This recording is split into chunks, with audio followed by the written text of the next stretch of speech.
Alright, and I'm back. So, over the weekend I watched the MCU film, Ant-Man and the Wasp, Quantumania, the highly controversial movie.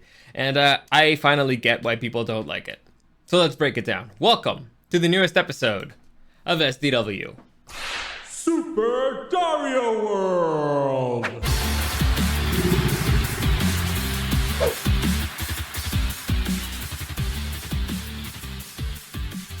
Yeah, so I get it. It's an interesting film, to say the least. But you know, just so you know, as always, this is going to be part spoiler free, and then I'm gonna get into a few spoilers. I'm not gonna fully break down the movie, but just from the start, spoiler free. It's on Disney Plus, so I don't really have to tell you about if is it worth your money. If you have Disney Plus, you can just watch it there for free. Well, free, quote unquote. It's fine. Listen, it's not a great movie. It's not the worst MCU movie. You can just watch it and be like, okay, what did I get out of this? Not much. What did it set up for the future? Something really, really bad. So in the grand scheme of things, again, I mean, in the context of the MCU, the context of setting up a new villain and all that stuff, really, really bad. Okay? They massively fucked up. As part of the Ant-Man movies, it's the weakest one. It's like, meh. I enjoyed the first one. I really like the second one. This one is definitely the weakest, and it's because it just makes no sense whatsoever. Even in within the context of the MCU and the movies, the other Ant-Man movies, but it's not the worst. Again, it's not the worst MCU movie I've seen. It's just not good overall, and the effects are terrible. And I'll show you an example of that. But overall, meh. It's a meh. I don't feel like I totally wasted my time watching it. However, I don't see myself watching it again, and I'm definitely glad I did not go to the movie theater and paid to watch it. So there you go. The shortest version possible. There you go. And from this point on, I'll probably get into a little bit of spoilers because I need a few examples to point out what I'm trying to say. But before I get into it, any comments, questions, or suggestions, you can follow me at Dario SDW and at Super Dario World. Like this video, subscribe, all that stuff. Share, it really helps me out. I really appreciate it, especially right now that I kind of need it. But let's get into it. Let's get into the movie as a whole again. Now, we may deal with a few spoilers, but in the grand scheme of things, I don't think so. So, the movie basically is about Ant-Man's Scott's daughter sets up pretty much a satellite that goes into the quantum realm. And the villain in the quantum realm, who is Kong the Conqueror, intercepts that signal and basically uses that signal to pull Ant-Man the Wasp and Hank Pym, who should be the original Ant-Man, and Hank's wife, Janice, I believe it's her name. I'm terrible with names, but I probably should mute this. Anyway, and they get pulled into the quantum realm, and it turns out that the quantum realm is this whole world. It's a whole universe underneath ours. It's a teeny tiny universe that exists, and blah blah blah blah blah. So that's pretty much it. The big surprise here is that Janice, I think her name is Janice. I should probably look this up. I should probably have this thing set up already. Whatever, doesn't matter. I'm gonna assume it's Janice. If not, I'm just gonna call her Janice. So yeah, fine, I'll do it. I'll do the mediocre work of Ant-Man, Quantumania, IMDb. God damn it. Pretty sure it's Janice. You know, I should probably have a list of names, because I'm terrible with names. This is really not my forte. Janet. I was so close. Her name is Janet. Anyway, so it's about Janet, played by Michelle Pfeiffer, and so there's a lot of issues. I honestly lost my train of thought. So I'm gonna take a few steps back. So that's the big plot of the movie. That's the major thing. That's the big issue. Janet, who had been stuck, if you watch the previous Ant-Man movies, Janet had been stuck in the quantum realm for a really long time, something like 30 years. It's not exactly clear how time works in the quantum realm, because if you guys remember, during the snapping, Scott Lang gets stuck in the quantum realm, and when he comes out in Endgame, then it's been like he thinks it's been a very short amount of time, but it's actually been a few years. It's not clear. And the fact that it's not clear and that it's very confused, and it can be whatever it wants. It's what kind of makes this movie a mess. And I mean a massive mess. The overall plot in this movie is a mess, a massive mess. So, the biggest plot hole here is that supposedly Michelle Pfeiffer's character, Janet, not Janice, Janet, was stuck in the quantum realm by herself. If you guys remember the first movie, Hank Pym and his wife Janet go into the quantum realm, and she gets stuck there. She gets stranded, and then the second movie they kind of get her out, yada yada yada, blah blah blah. But supposedly there's nothing in the quantum realm. It turns out that Janet lied, and actually there was another traveler that got stuck in the quantum realm, and his name was, well, is Kang the Conqueror, but he doesn't present himself as Kang the Conqueror. Obviously, you don't. If you're gonna be like that, it turns out that he got exiled there by somebody, and there's nobody there. All right, that's what we know about the quantum realm. There's nobody. It's just those two stuck in the quantum realm. Then it turns out that there's this whole entire civilization in the quantum realm. But it's like, dude, in the same movie, I'm not saying that Janet says that there's nobody there. I'm saying that when we see the flashback of her being stuck there, and then, you know, Kang the Conqueror being crash landing there, we see a few animals, but we don't see intelligent life per se. We don't see, you know, civilization down there. And then all of a sudden, there's this super advanced civilization there. So why was Janet saying that in the movie she says that she was alone after? So she admits that there's a civilization down there, and afterwards she's like, oh yeah, I was alone down there for I don't know how many years. It makes no sense. Like, overall, I don't know who the hell the continuity person is for this movie, but they suck. They're like the worst, because it makes no sense whatsoever. She contradicts herself within the movie, and I don't mean just a lie, as I explained it already. It's just overall, it just makes no sense. Oh yeah, I was there stuck by myself for a long time until he came, and he became my friend. He was my only friend, blah blah. And then there's this whole entire civilization down there. Where did it come from? What did you just not find? Did you find it with him? It just makes no sense. It's stupid. It's really stupid. It's really dumb. And again, that's like the foundations of the movie. It's based on if the foundation of the movie is complete stupidity, well, then the rest of the movie is probably going to be complete stupidity.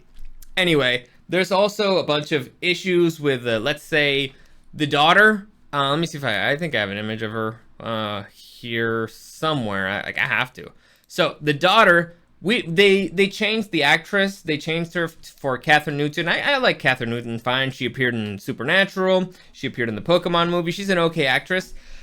The issue here is how they changed the character, Cassandra Lang. So if you guys remember, Cassandra Lang appears in the first Ant-Man as a little girl, then again as a little girl. Then in Endgame, she's kind of a teen, because again, it's been a few years since Scott missed a big chunk of her life. They never show her to be like this uber mega genius, all right? And here, she creates a freaking satellite that travels. It's not dimensions. Honestly, I'm very confused at how this whole thing works. And unfortunately, this is the thing that bugs me. I like to understand things, even if it's bullshit. I like to understand how the bullshit works. So the bullshit here is that the quantum realm is just. It exists. It's not a different dimension. All right. It's our dimension, just really, really, really, really, really, really, really, really, really, really, really small, like smaller than atoms. Okay, I can understand that. So it's just a different level. So we're in the big realm, they're in the tiny realm, and so time's different because, you know, the smaller you are, that you move at different speeds, blah blah. But I get it. I understand it. I can accept it. I can accept that particular thing. It also really doesn't make sense because if you guys remember the Ant-Man movies, when Scott becomes smaller, he actually becomes stronger. Like his punches hurt a lot more because it's compressed atoms, and it's hitting a very. Also, again, it doesn't really make sense that the way that they explain it in the first movie is that, right, the atoms, there's space between the atoms, so you just compress that. Well, if you're smaller than an atom, then how does this, do you also shrink the atoms now? Makes no sense, all right? But again, we can accept all that stuff. We can tolerate it and let it go. But it's within this realm. So it's the teeniest, tiniest ones going higher, and we're in the higher one. We don't know if there's a bigger one. We're assuming so, but that's the tiny one. Okay, I can accept that. So you basically what you made is a teeny tiny satellite that goes over to the quantum realm, which is basically the small realm. Now, I don't really understand how Kang the Conqueror could get, shrunk to that size and get stuck there because it's a place that exists outside of time and space. But how can it exist outside of time and space if it's just our world but smaller? I mean, it's connected to ours, but not really. I don't get it. Again, it's really confusing, and they're trying to take advantage of the confusion to try to pass along bullshit, and it just doesn't make sense whatsoever.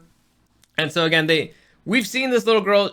That's Reed Richards level genius, right? Or Tony Stark level genius, that as they've shown in the Marvel movies, that the girl's they've shown her to be smart, but not this level of smart, not this crazy level of smart. They also kind of made Hank Pym like kind of a cuck in a way. It's really weird. It's really bizarre. I don't understand.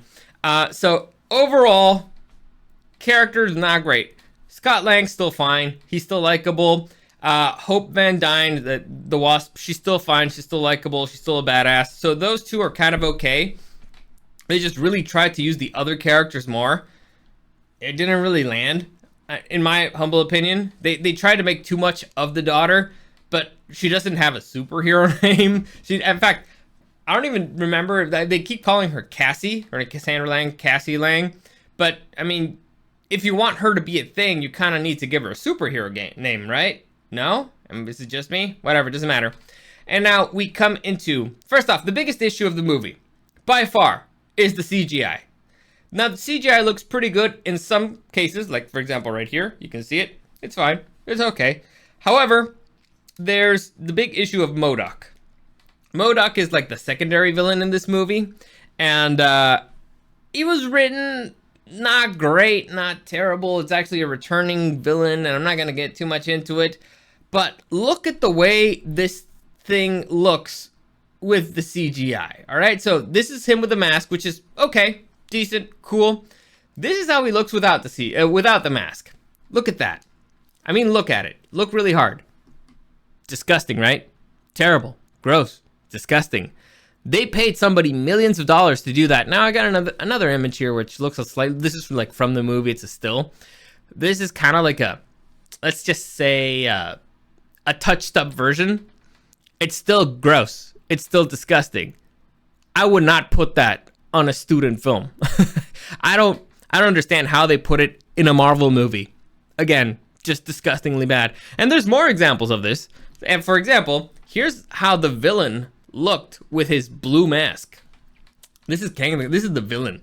They basically just put blue over his face. They couldn't put like a visor or something to make it look like. This looks terrible. This looks really, really disgusting. Disgustingly bad.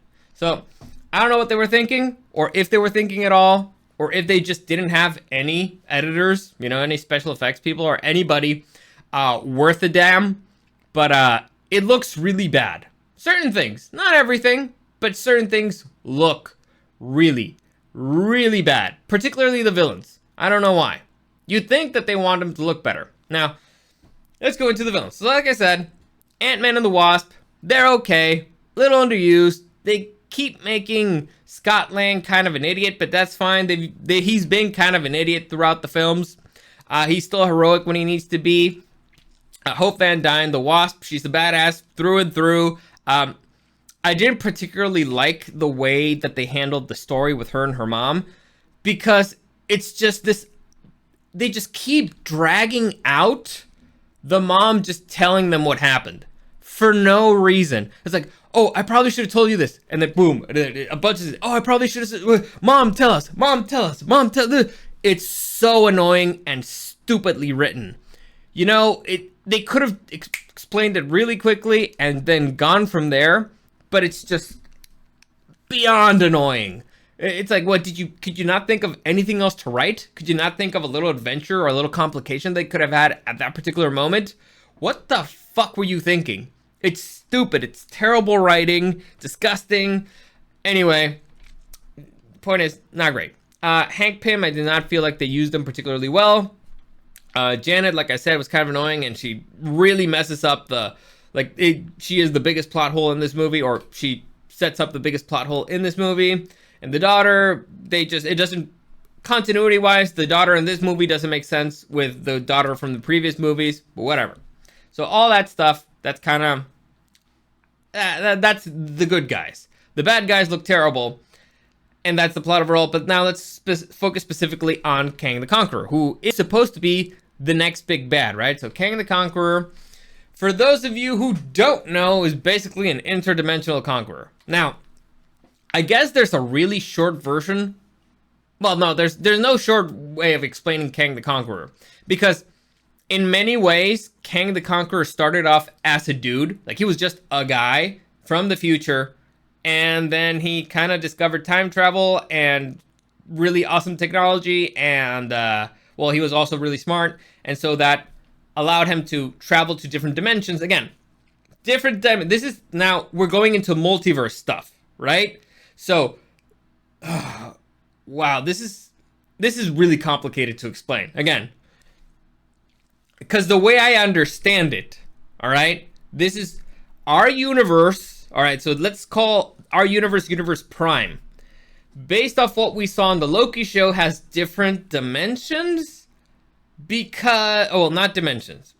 Our universe, yes, it has different dimensions and different timelines that kind of spread out into different, let's say, realities, but they all exist at the same time. It's very confusing, honestly. Like, you probably need to go back to watch the Loki show for it to make any sense, and just ignore that Endgame existed, because Endgame says that this is not possible. All right, so let's try to make a little bit of sense of it. There's different universes, all right? Different universes, that's a thing, and different universes are different versions of you. It's not clear if those different universes are just timelines that, you know, spread out and became different universes, and that's possible because that possibly could have happened because of the Loki show, when they decided, all right, we're gonna break the Prime timeline and it's spread out into other ones and create. I'm very confused, man. I'm very confused, and this is not something that should happen in a movie. You should be able to simplify it. Kiss rule. Keep it simple, stupid. This is not simple at all. And I don't think even they can explain it, because they have to break the rules that they already set up in different movies. It's really annoying. But anyway, short version of who Kang is. As short as I can. From the comic books, Kang the Conqueror was originally Nathaniel Richards. He was a he was a descendant of a time travel called something Richards, I don't remember, but that dude Richards is actually the father of Reed Richards, Mr. Fantastic, so Kang has been very tied to the Fantastic Four. Anyway, this Nathaniel Richards from the future, like the 30th century or whatever, he's really smart. Again, he's got the Richards DNA. He finds the time machine and he starts traveling around the world, across the space-time continuum, and he gathers powers, and there's different versions of him.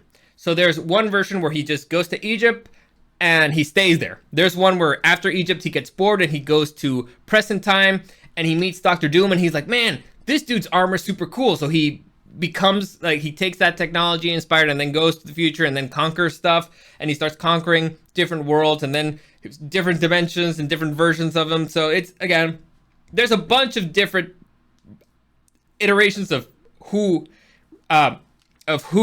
Nathaniel Richards becomes. But there's also different versions of characters who become Kang the Conqueror. It's not just Nathaniel Richards. We're assuming that this is Nathaniel Richards, but it could be somebody else. I don't know. All right? It's very confusing. It's very difficult, and I have no idea which way they're going to go with this. But all right. From what we know of this movie, this guy is, let's just say, Kang the Conqueror. Easiest way for us to explain it. And the performance is pretty much okay. He's done a good job. If you saw the Loki show, it's a very different character. The performance here is sort of disturbing. They show him like uber powerful. They clearly show that he is just a guy who can see things, but his powers come from his armor. All right, the whole thing is that it's the technology that makes him powerful. Otherwise, he's just a really smart dude who can see time at once because there's a version where he goes to a place without time and space, and there he learns to master time. Whatever. It's again very confusing stuff. Very confusing stuff. Once you get into this is why I hate time travel stuff, because it's stupid and it confuses and messes up everything, and it's a ripple effect. And I have the very unfortunate habit of thinking about ripples, and it really confuses me. So, whatever. Anyway, so the thing about this movie was setting up the villain that they introduced in Loki.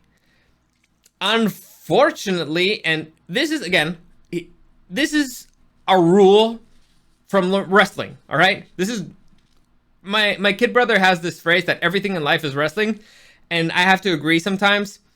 The rule in wrestling is the heel, which is the villain, can never lose the first fight, all right? So in Loki, you already had like the nerdy version of Kong, like, well, not the bad guy, but just like the nerdy guy, lose, which is bad, but okay, it wasn't Kang the Conqueror. Now we have Kang the Conqueror, and he's the big bad in this movie. It should have been MODOK. Like, if it would have just been MODOK, fine, whatever, understandable. If they would have kind of, like in the Avengers, like Loki is an agent for Thanos. It's like, oh man, if MODOK is this badass, then what? Anyway, so they should have handled it that way, in my humble opinion, but they didn't. And so Kang the Conqueror being defeated by Ant-Man immediately makes him not scary. Like, immediately. So I'm supposed to be scared of a guy who can't even beat Ant-Man? Really? And this is your big bad. Like, imagine if Thanos would have been defeated by Ant-Man in the first Ant-Man movie. Or, let's say something like a little bit less ridiculous. So let's say Thanos was defeated by Thor in the first Thor, or in the second Thor movie. You'd be like, Thanos is the big bad here? Really? I don't get it. Let's say they kind of tried it with Loki. Like, as Loki gets defeated by Thor in the first Thor movie, but then he becomes the big bad for the Avengers movie, and the reason is because he got this super powerful weapon by Thanos and this army, so it kind of makes sense because it's a more powerful version of him. But here, really? It just doesn't make sense. None whatsoever. The performance was great, and now there's a bunch of issues with the actor. Will he get fired? Will he get recast? All that. I'm not going to get into that stuff. I'm just going to stick to the things in this movie. And they just, again, the heel cannot lose the first fight. Let me say that again. The heel cannot lose the first fight. All right? It's really bad. You need a villain. Any superhero movie, any type of thing that has a hero needs a villain. They need an antagonist. A villain makes the movie. The best superhero movies out there have the best villains. Bar none. That's why Batman is the best superhero, because he has the best villains. That's why Spider-Man is the best Marvel superhero, because he has the best cast of villains. Right? Then you go into the inner character stuff and all that, but it's mainly because they have the best villains. Or it really helps out. So if you have a great character already and you add a great villain, that's going to be a great movie. All right? Does that make sense? Cool. Let's continue. So, they ruined him. I'm not scared of Kang the Conqueror at all, because he couldn't even deal with Ant-Man. So what were they thinking? I don't know. They're trying to make this whole thing like, oh, now it's going to be kind of like Rick and Morty, the Council of Ricks, except it's going to be the Council of Kangs, but it's not Kang the Conqueror. So the dude who was so bad that he got exiled now was defeated, so we're afraid of the other ones just because there's a lot of them. If I have to guess, the way that they're going to beat those guys is by bringing in a lot of heroes from other universes. I do not understand this. I don't get it. It doesn't make any sense. None whatsoever. And again, I'm trying to rationalize this with the way that the Multiverse of Madness works. Like how Endgame worked, how Loki worked. None of it makes any sense, because the thing that really fucks it up is the Loki show, because technically nothing happened until the Loki show happened. And so since the Loki show happened out of time, that means that it always happened. So the Loki show never happened. I'm really confused. I'm super confused. And you have no idea. And that's not good, because when things get so confusing that you just don't know when to get in or how to, you just drop it. It's like, this is too crazy, it's too convoluted.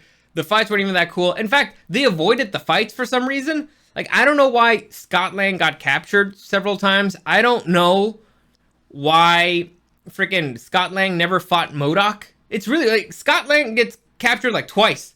And I don't know if you guys know this.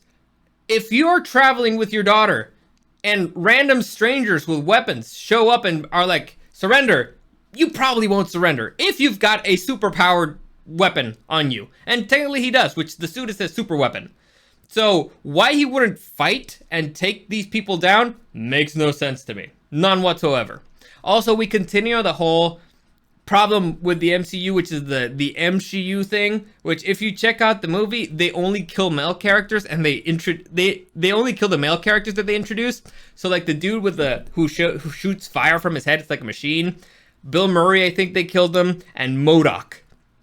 And no female characters that are introduced get killed. So again, I don't mind female superheroes. I've said this several times. My favorite probably superhero from Marvel is Scarlet Witch, because she's very interesting. She's super powerful, but she's crazy, and so writing her is very interesting. And if you write her well, it's super interesting, and the consequences are great. However, you're not writing them well. You're not writing these characters well. The problem is that you don't understand, A, what your audience likes, B, what your audience wants. All right, you could say it's the same thing, and C, what these characters are supposed to be. You don't get it. They kind of got it with the Wasp. Scott Lang, at times. Hank Pym, definitely not. So, it's really annoying. It's really confusing. Makes no sense. Overall, this movie does not help the MCU whatsoever. Alright? If this is going to be the next big bad, Marvel has a lot of problems. The MCU already had a lot of problems. Alright? You lost your biggest stars, and I don't mean the actors, I mean the characters. You lost Iron Man, you lost Captain America. Those were your two biggest names. Hawkeye kind of retired. Black Widow is dead. The Hulk, you don't use him in movies. Or he does have his own solo movies. Spider-Man, you don't own. Thor has become a joke. What is it? You had Ant-Man. Oh, Black Panther, you killed him off stupidly for no reason because only the actor died. And so I don't get it. I don't get what they're doing. All right, so Captain Marvel, nobody really likes her. The Guardians of the Galaxy, they're okay. As I said, they're okay. They're not great. At least the last movie wasn't great overall. You still have them. You could still use them. If I have to guess, I think they're going to make a Star-Lord movie and a Guardians of the Galaxy. So Star-Lord's going to get his own franchise. And I think it's because it just got too expensive to have everybody on the same film, which I get. I totally understand. I respect it. But you gotta, you have a budget, and Chris Pratt is very expensive at this point. So what do you got? Who do you have? Daredevil? It's a TV show. Loki, TV show. Wanda, TV show. Doctor Strange, the last movie was okay. It was good. Sam Raimi did an okay job. It was okay. It was enjoyable. I liked the way he treated Wanda, but they kind of killed off Wanda there. Supposedly. Vision, I don't know what the hell's going on with him, so it just keeps getting worse and worse and worse. And I don't see an end in sight for this. Honestly, I don't see what could save it at this point. This year had two movies that maybe, and one of them was Guardians of the Galaxy, which as I already said, does not save it. Now Ant-Man does not save it. So I don't know, man. Like I said, the future looks bleak, which sucks. However, we did get 10 years of the MCU. If you look at it as it ends in Infinity War, well, Endgame if you want. If that whole thing ends in Infinity War, you're fine. You had a good time. You enjoyed it. Maybe add Spider-Man there. Or keep Spider-Man its own separate thing. And there you go. So, if you want to be an optimist. Here, it's just bad. Again, massive. It's a movie set up on top of a massive plot hole. Why? I don't know. No reason. For no reason whatsoever. And, they set up the next big bad to get defeated by Ant-Man and the Wasp. I don't get it. I don't get it whatsoever. I don't get it at all. But whatever. So that's it. As I mentioned before, as always, any comments, questions, or suggestions, you can find me at Dario SDW and at Super Dario World. Like, share, subscribe, all that stuff. It really helps me out. I really appreciate it. So what else? What else?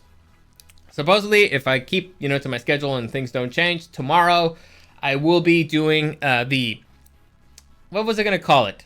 Underappreciated gems, which is basically going to be going through an old movie and breaking it down, the things that it got right, the things that was awesome, or, giving you a recommendation to watch for the weekend. I'm not sure if I'm going to do something on Friday, because again, nobody really watches stuff on Friday, but who knows? I might, maybe. I'll think about it. But yeah, underappreciated gems. I'm going to start with Demolition Man. Kind of already have it ready. I just didn't do it last week because I was playing Legend of Zelda, so don't regret it for a second. But there you go. As always, thank you for joining me, and I'll see you again next time.